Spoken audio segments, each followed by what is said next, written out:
कवन रे जीजावा से बहंगी बनल बाहो, बहंगी बनल बाहो। कवन चीज जाला छठी घाट जी, कवन चीज जाला छठी घाट जी।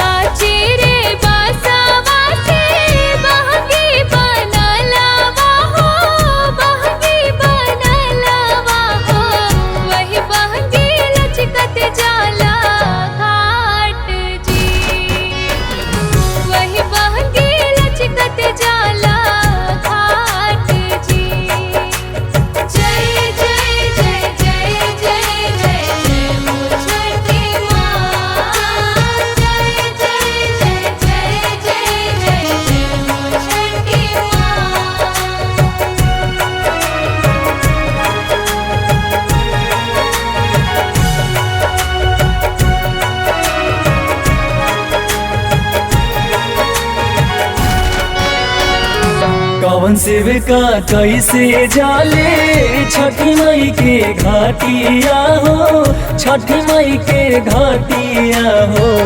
कवन चीज शोभे उनके माथे जी, कवन चीज शोभे उनके माथे जी।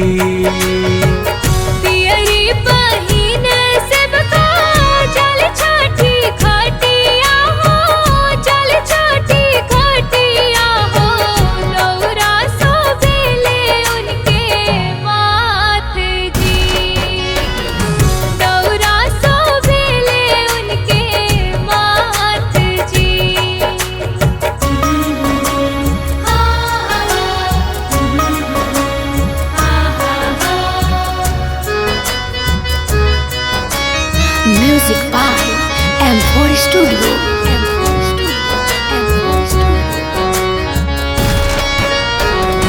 काहे खातिर खाड़ वाली सुपुले के घाटिया हो, सुपुले के घाटिया हो। कि करा के जो हाथारी बाट जी, कि करा के जो हाथारी बाट जी।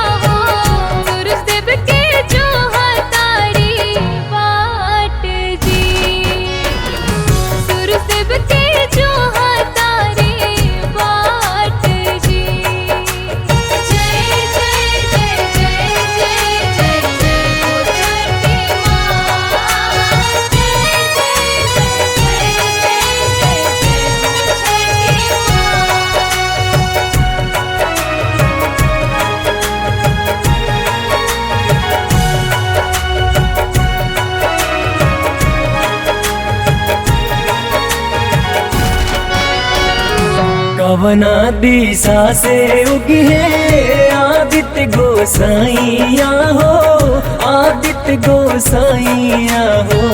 कौना घड़ी खुली है सूरज देवे आँख जी, कौना घड़ी खुली है सूरज देवे आँख जी। पूर्व दिशा